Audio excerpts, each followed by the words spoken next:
Do, re, mi, fa, sol, la, ti, da.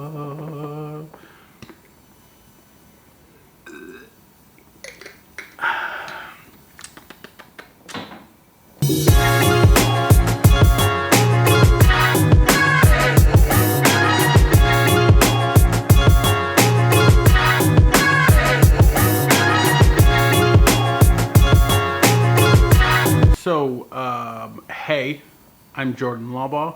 This is the first episode of what's hopefully going to be an ongoing vlog from Pandora Modeling, my company. This is just going to be me feeling it out, figuring out what I have to say. There's no script. I don't do scripts or outlines or really any preparation whatsoever for anything, almost ever. So it's going to be kind of off the cuff. And the purpose is kind of twofold. One is to, the main purpose is just propaganda, more content to be out there about our company, about our work. I don't know if I should look at the camera over here. We'll find out as we go. Really to use, the device we're using all the time for work to kind of go behind the scenes at the company and give some more transparency to everyone who wants it, who's interested in the actual functioning of our business, an adult video chat and what's going on, and also to improve how I communicate with models and stuff. We've grown to a size so it's really hard for me to talk to everyone one-on-one as much as I'd like to.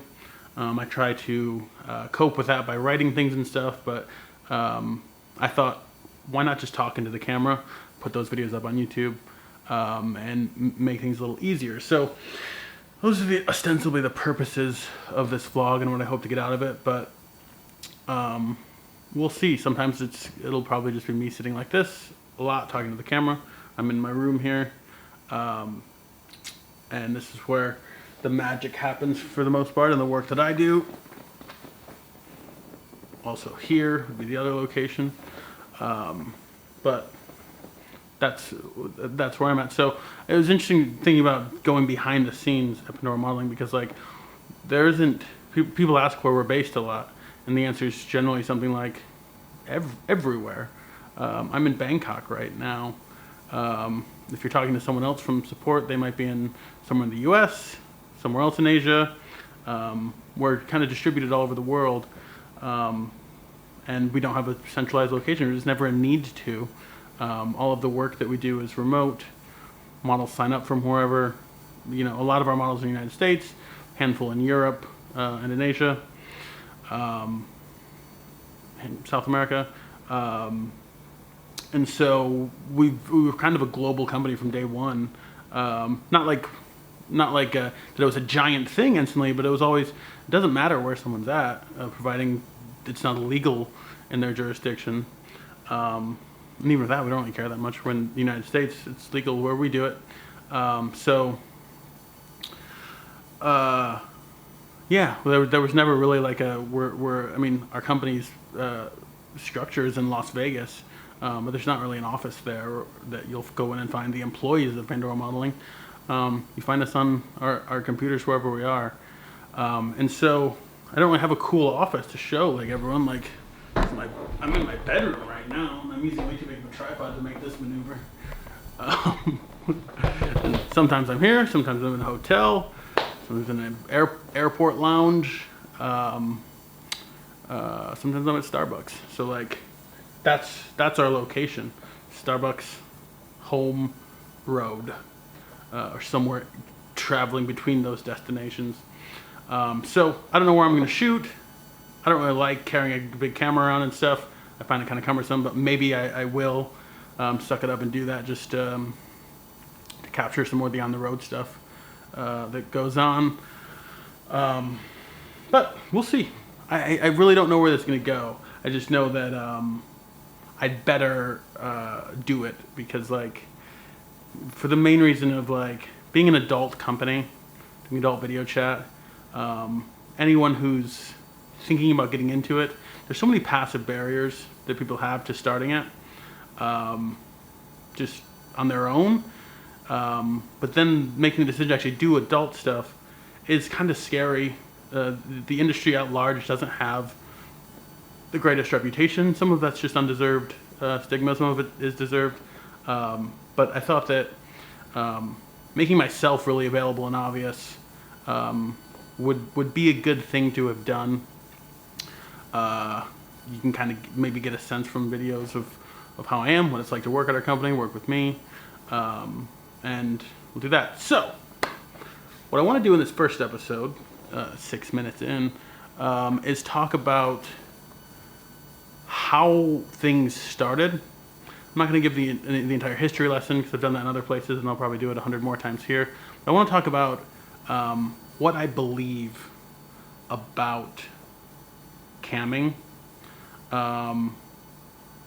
so that I can get it out there. There's something that we've been thinking about a lot lately. I've been talking about it with different models and stuff, and I'm just going to dive into that. So I hope I'm able to convey the excitement that I have and always have had 8 years in about this work, by kind of talking about how I discovered originally, what led to the company being started, and what's gone on in the meantime. So, when I first heard the prospect from a friend who had heard it from their friend of camming, and it was all males in this equation. It was a male friend of mine from college who had heard it from a guy from his gym. I had the same reaction that basically everyone has, which is, that's bullshit. That's certainly a scam.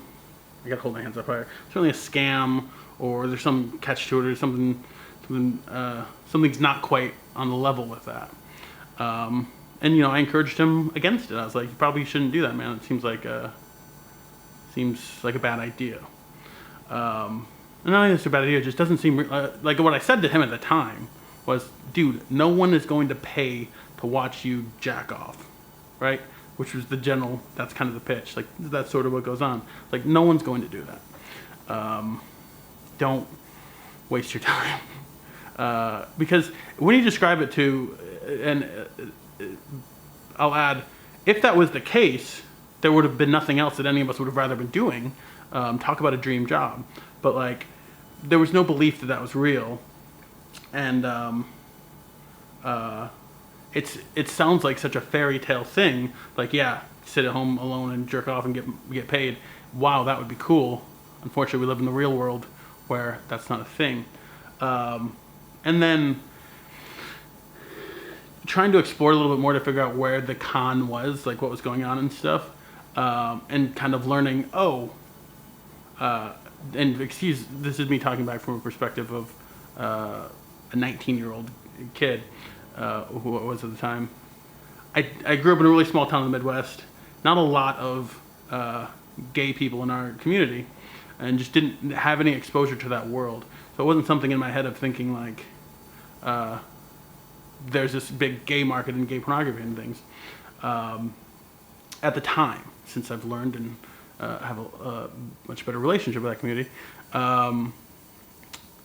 And so that was kind of where my head was, and it was just, that's probably bullshit. And so looked into it a bit more. I got a couple of like some other people from the gym that we'd kind of met going to college and like starting to know, like, yeah, that's what I do. And so my friend tried it out, made money, and when I saw how it worked, I went, oh, okay, now this makes sense. And as soon as that happened, like as soon as it was like, went from that's 100% not real and it's bullshit to, okay, I understand that's real. It was immediately, I thought, the coolest thing that I had ever heard of in the history of anything. Like, I was so just like instantly in love with it as a thing. I think probably 99% like selfish reasons, right? Like, kid from a small town growing up, and like this is 2009 in Michigan. And so like the economy of the world has collapsed. Everyone has a really kind of bleak outlook and stuff. And really all I wanted to do was get out of the place I grew up from and go somewhere else. Like I wanted to see something besides what I'd seen my whole life.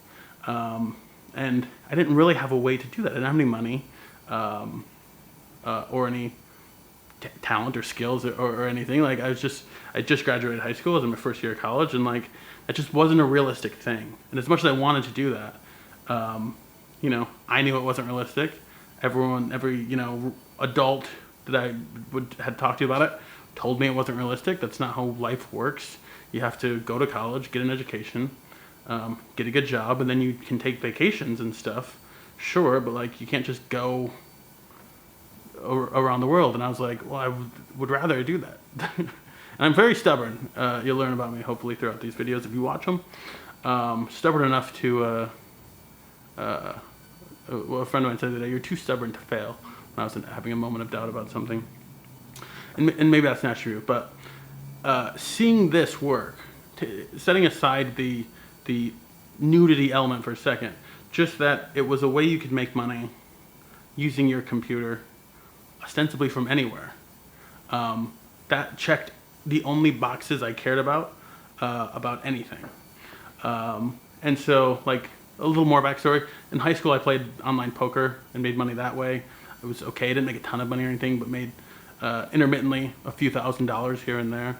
Had some spending money and stuff in high school. I was relatively rich compared to my peers because I'd make a few $1,000s in a month playing poker on the internet.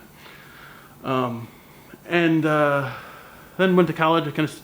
I lost for a while at poker and like stopped making money and ran out of money and was broke again, as it goes. Spent whatever I made and didn't have money to keep playing. But having this opportunity come along, I'm like, oh, now that I understand it's real, that's the only thing I want to do. Just from the geographic freedom that it potentially had. Now, take the adult and sexual element of it. That was like a bonus, right? Because it was starting to be the time of the world where freelance work, like if you had a skill set of something, be it software development or graphic design, things like that, you could find a way to make money on the internet, not going into an office. It was still the early days of that. It's now just completely commonplace, the gig economy and everything. But it was starting to be a thing that we considered. How can you make money on the internet? Like that was a big dream for a lot of people at that time. And this was a way. But like for our personalities, me and my friends at the time, some more things to illuminate. Like we had basically unrestricted access to internet pornography from about the time we started jacking off. Right? If you track, I was born in 1990. That was my peer group was. If you track that time period, when we're starting to be 13, 14, 15, that's when the internet's starting to come of age, starting to have, it's a little before tube sites and stuff, but like easy to find pornography on the internet. And so we were watching pornography the whole time we were growing up, talking about it amongst ourselves, sending each other videos and stuff. Like that was totally normal to us. And so we didn't see it as this like, thing. We saw it as like, we'd all like to be male porn stars. We just can't because we live in Michigan and don't know anyone, and it's probably a hard thing to get into. Yeah, we'd like to get paid to have sex with girls all the time. Disclaimer now, having had a lot more experience in the porn industry, it's not quite as romantic as getting paid to get laid all the time. It's a bit harder work. Yeah, that would have been the dream career for any of us. And so to have this thing that was kind of like a niche part of that industry that was accessible to us where we were at the time, that we didn't have to travel for, we didn't have to meet anyone for, we didn't have to do anything. And adding on to that, you're just sitting alone in your room. It never, like, none of us for a second had any hesitation of like, well, would we be gay if we did that? Like, that didn't even enter the lexicon. I was part of that generation that started to be much more enlightened about those things or something. Like, gay wasn't like we didn't really use it as a derogatory thing ever. It wasn't something that was strange or weird to us. And, the first time on the site and interacting with customers just confirmed, like, yeah, totally cool with this.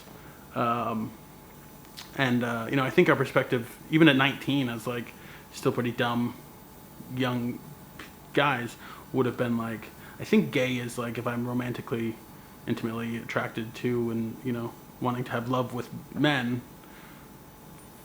That hasn't been our persuasion up to this point.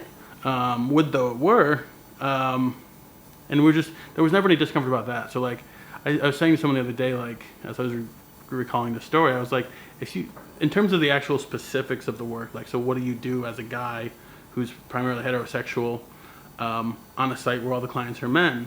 I was like, if at 19, right, having the structural pieces in place of like I can work, make money from anywhere. If you'd given me a list of 1,000 things that were going to be every possible request that any customer would ever make, and it's probably more than 1,000 would be, but every request that will ever be made of you in this, and here's a checkbox. On the left side, check if you won't do it. On the right side, check yes if you will do it. I was just taking a marker and where the yes is, went all the way down as fast as possible, not even reading it. It was like, yes, I would do anything, totally fine. And I think that from that moment at the beginning, had I then went forward and been a constant performer for the last 8 years and went through all those boxes, I would have been accurate. Like there wouldn't have been anything that came up that was like, oh no, because it just structurally doesn't make sense. Like you're sitting alone in your room with a locked door on your computer. There's not anything bad that's going to happen to you. No one can reach through the screen and rape you or murder you or something. Like, it's safe. And we weren't guys that really had big safety concerns or privacy concerns or anything like that, but we could imagine other people who would. And that was solved by technology, being it's a virtual environment. To us, it was all just like sex fantasy, sexual exploration. And it was really, really interesting. So getting into the actual work, we thought it was pretty awesome. Like, we liked the people we were talking to. They were guys that we actually had quite a bit in common with. Like a few differences in terms of sexual interest, but like had a lot of other things in common. Meeting a lot of older people who are further along in their careers and in their life and have knowledge that they shared with us. I had a lot of really good relationships early on that have been that I learned things or understood things that have benefited me tremendously. That's not really a pitch of why the work's good or anything, but like it's a feature that everyone kind of experiences in it. And with the customer makeup overall, it's so intimate, the actual work. It's a one-on-one private show that they're paying for. That when that's going on, it is just you and a person interacting with each other. And a lot of the shows are sexual in nature. Some erotic role play, nudity, masturbation, some simulated sex acts, whatever. But plenty of them aren't. Plenty of them are other things. And when you start to get to know customers and stuff, it just becomes kind of this online relationship that you have. So it has all of the features, not just sex, that any relationship would have, but virtually. And that was interesting because that was, in a way, unexpected. End the video. Tune in next week for part 2. So we liked it. There was never any real discomfort with it. And we just thought it was, I shouldn't speak for everyone, me, I thought it was the coolest thing ever. Instantly. Like the freedom that provided, all I ever cared about. And the fact that I was able to do it, doing something that I thought was really cool, and interesting and kind of sexy and like a little rebellious. I liked that aspect of it a lot. And honestly, like I'm coming up on the 9th year of being in the industry, or the 9th year, almost the 10th year of that, but the 9th year of Pandora modeling being a thing. That has never went away. That sort of like childish excitement, probably shouldn't use the word childish, but that young excitement of like, wow, this is amazing. And I loved it instantly. I've loved it the whole time. It's not always the most fun thing. It can be a grind. It can be difficult. It can be challenging, like anything. It's not all rainbows and stuff, but who wants that? Like, all rainbows would be boring. But the safety, the privacy, the the interestingness of the job. I think it's the coolest thing ever. And like, I'm sort of bolstered now in that opinion. I feel that more now than I did back in the day, because I could picture it selfishly for myself right away. But like, having now worked with thousands of people, I transitioned very early. Like I'm not like a supermodel, and I realized that like my ultimate value wouldn't be on cam as a performer. It would be I was very good at helping my friends make more money and make sense of it all, and that's kind of where everything spawned out of.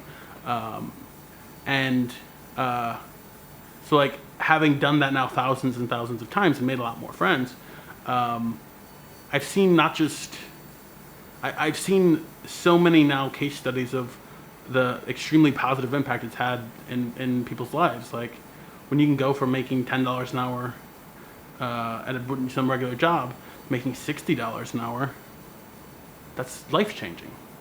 And that happens a lot. And like, I've gotten the testimonials back from people of like, here's the situation I was in. I'm now living the life that I want to live, that I never had any other option to get to. And so I think it's important that everyone that wants to take me on in any way recognize that starting point, and that's been totally unflinching on that the entire time. Because there's a common understanding by everyone, we shouldn't say everyone, by most people outside of the industry, that everyone involved in this work would rather be doing something else. That this is something that we come to by desperation or having no other option. And I gotta tell you, camming's a lot more fun than coding, than graphic design, than I should be able to think of more professions, than writing, than anything. Like, it's interactive, it's fun, it's kind of like a game that you're playing every time you're online to get credits and stuff. It's a pretty cool way to make money. And to us, it's not I've never felt it as like a second class thing, or that like there's some bad element to it that we shouldn't be doing it. If I felt that way, I wouldn't do it. Like, it would be wrong to do it, and I wouldn't. A lot of people really just will not believe that, no matter what's said. And like, there's no real skin off my back. They can fuck off, etc. We don't have to be friends. But like, I say all the time to anyone who's thinking about getting into it, like, go to check with you first and figure out if it's something that you're cool with. Not just like, I can accept that, and I can tolerate it, and I can make it through. Like, that's a losing attitude on cam. It's way too hard, realistically, like, to live stream all the time and be interacting with hundreds of people, and always having to, sing for your supper to get shows and stuff. It's hard to make a living that way, to make a lot of money. It's 10 times harder if you're not okay with it. If you have some belief, some cultural aspect to it, that you're just not okay with it, like, you're uncomfortable with it, you really should not do it. It's not for you. It will never be for you. You'll be happier in the delta of the rest of your life if you just don't do it. And so maybe like 1% of the population, it's a good fit for it. Maybe 20. I don't really know. But it's not a decision I could ever make for anyone else. And I don't even really have a sales pitch to anyone else that they should or shouldn't. So I'm kind of sharing this because I want the people who would look at it and see it the way that I see it and that my friends see it and stuff, and go, yeah, that actually is pretty awesome. I want them to know that there's more of us. And cam models are very reluctant to, it's an interesting paradox, but like, I work with some of the most successful people in the history of this entire industry that make ungodly amounts of money, truly ungodly. And they don't want to do interviews talking about how much money they make and how successful they are and how cool it is. They don't really want to be clapping their hands about it and stuff and seeking attention about it, because we're all used to getting looks from people when we say what we do. And we're on a date and it comes up and the date ends unpleasantly. That happens plenty often for a lot of people. But it happens a lot less often than you'd think. And I've become really convinced that like a huge aspect of it is some self-censorship. If a camel is asked by someone what they do and they answer it, like I can think of a couple. I'm not going to name names here, but I know a couple of people that do talk about it pretty openly. That have brought new people to the company that they met and talked to about it and stuff. And when they talk about it, it's very much the way I talk about it. There isn't any like hidden apology in my voice for what I do. Like I have nothing to apologize for. If someone gives me the look or makes a comment to me that suggests that I do, historically they're going to get a stern talking to from me, or I'm just going to blow them off and ignore them. But I'm certainly not going to agree with them and say you're right. Nudity is bad and sex is bad and porn is bad. I don't believe any of that. I think the people that do believe that are sick and demented. They're the weird ones that have to apologize. We're completely in the right in every check. The people who sign up to do this are doing it with the information that they need to know what they're getting into and freely giving their consent to do it. The customers that are coming to the site are voluntarily doing it. It's completely volunteerism.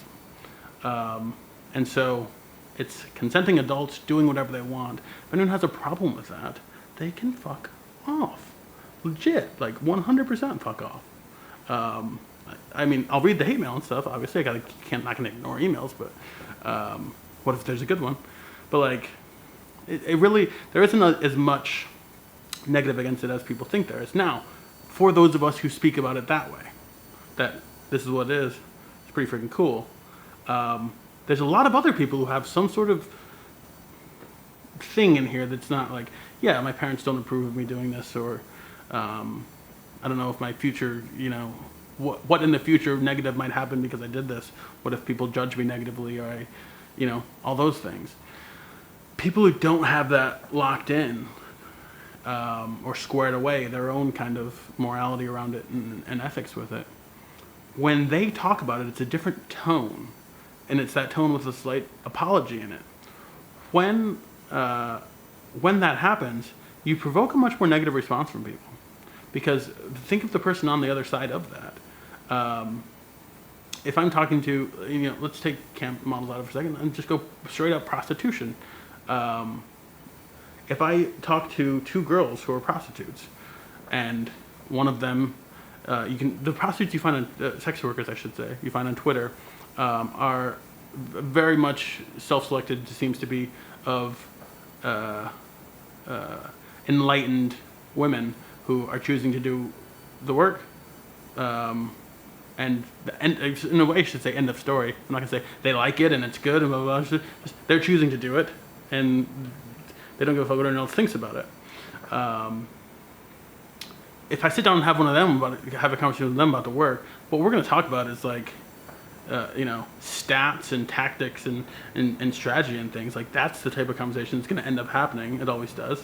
And I'm going to think of her as a colleague and a peer, who has a different spin on the work, but we're all in the business of entertaining people, and some sort of emotional entertainment, physical entertainment, etc.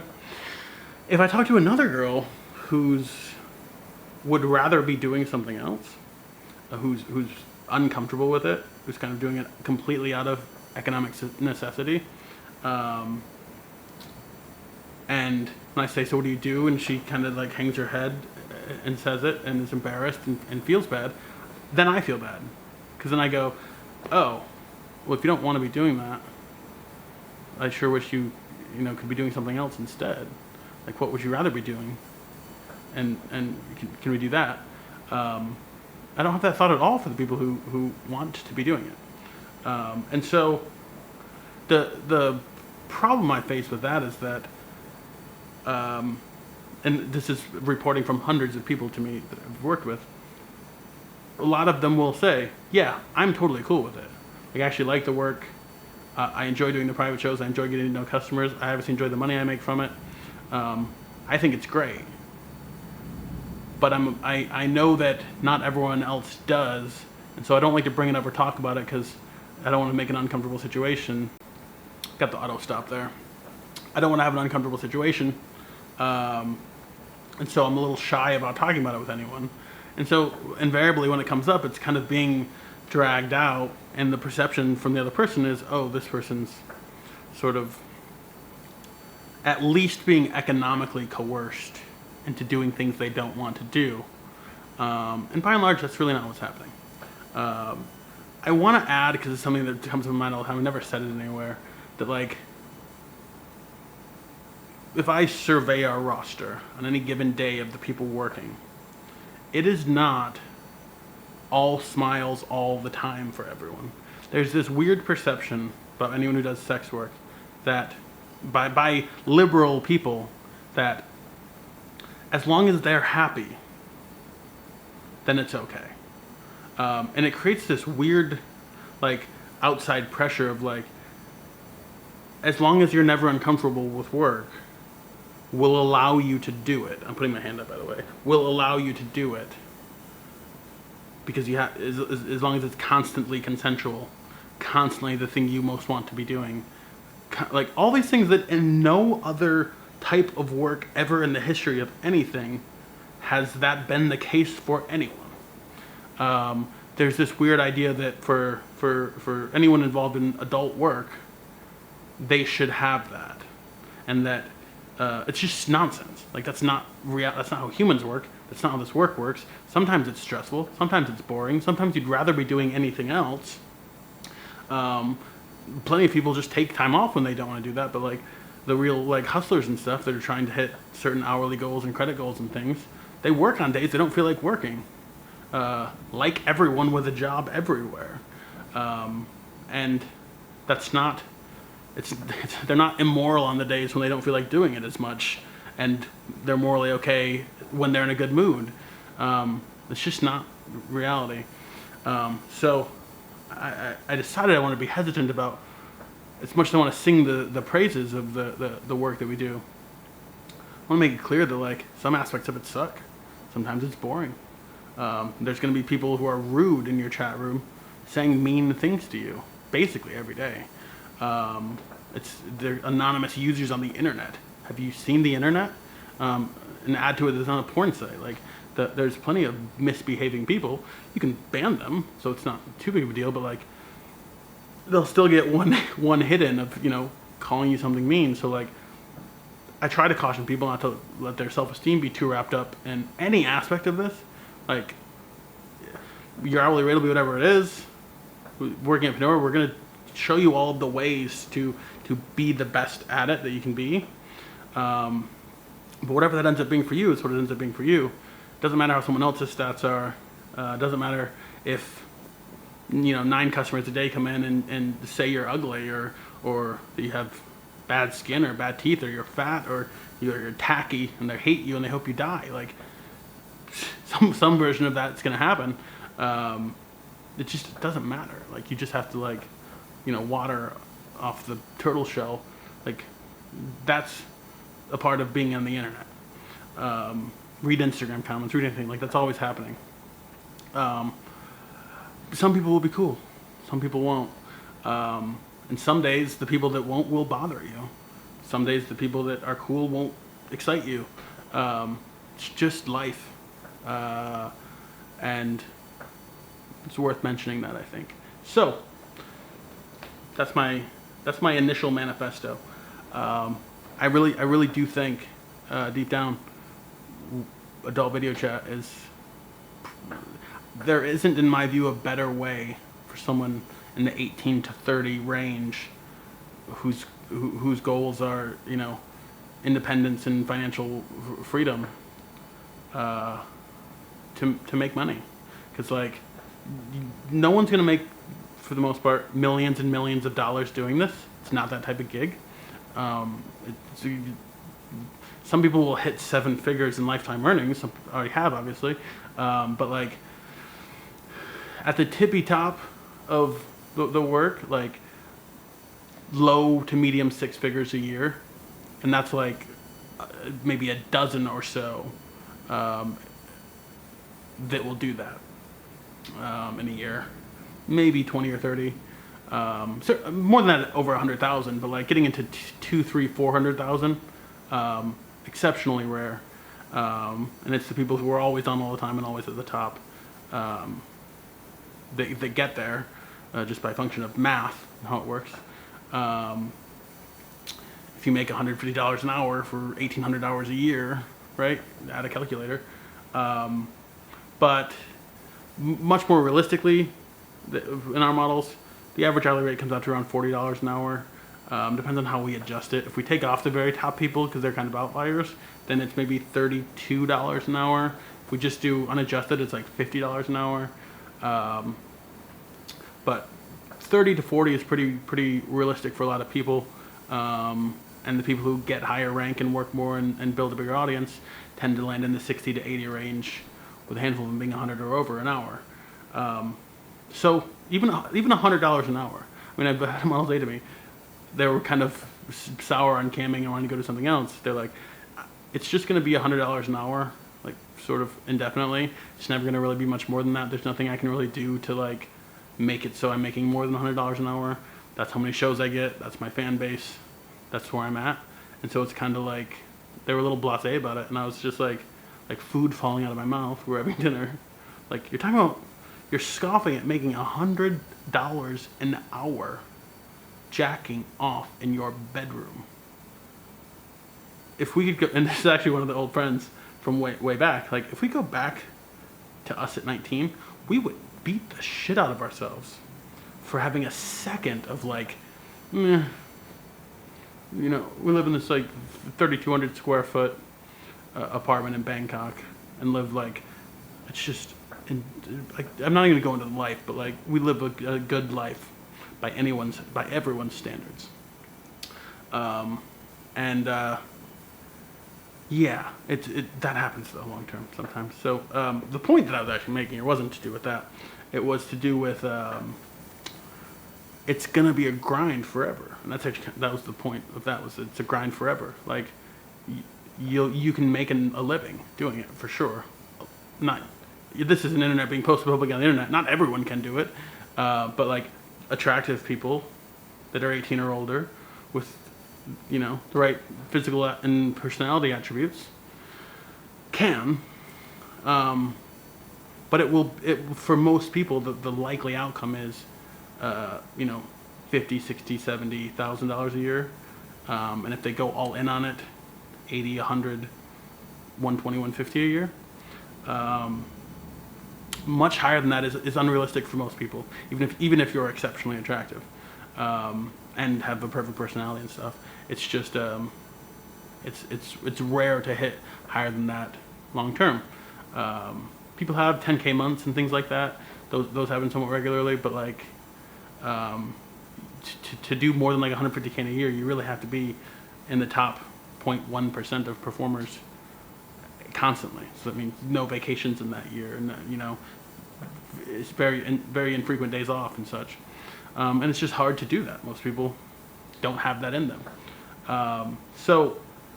But look, 80K a year, doing, you know, relatively easy work that you can do from anywhere,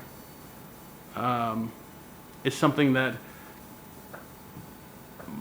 my belief, and I've got some data to back this up, is an awful lot of people would like to take that up. Like, no one's gonna know about it, because so I don't have to worry about maybe being, you know, I'm using a stage name. I'll block the state where my parents live, and you know, I can go to Amsterdam and party and stuff and do enough work here to make money and survive and travel and do whatever. There's an awful lot of people for whom that's exceptionally attractive. If you're one of those people, hi, I'm Jordan Malba. Anyways,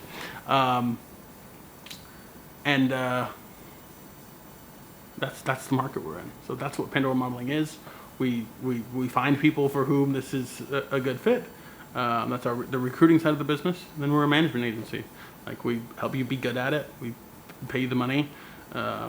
We love and protect you.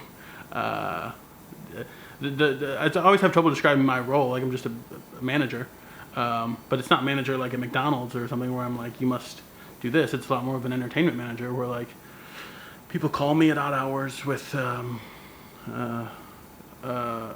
wild and crazy things going on that they need to talk about, and I talk to them. So I talk to people all the time. That's my job, and I've decided now to stop talking to you in this video, but I will talk again in another video. It's possible I'll be wearing the same shirt because I might just record the next topic I wanted to talk about. So I'll be much more likely to succeed at this if I just put out like 20 episodes in the span of like 6 hours. Although I'll post them slowly. And there we go. So that's what's up. This was the kind of the manifesto one. I hope this reaches some people and they find it cool. That everyone loves me and no one ever says anything bad about me. But we'll see how that all goes. So thanks if you watched this. If you have any questions, I guess whatever this is on, you can comment. I'll probably check it or send me an email or Instagram, whatever. I'm easy to get in touch with. So thanks.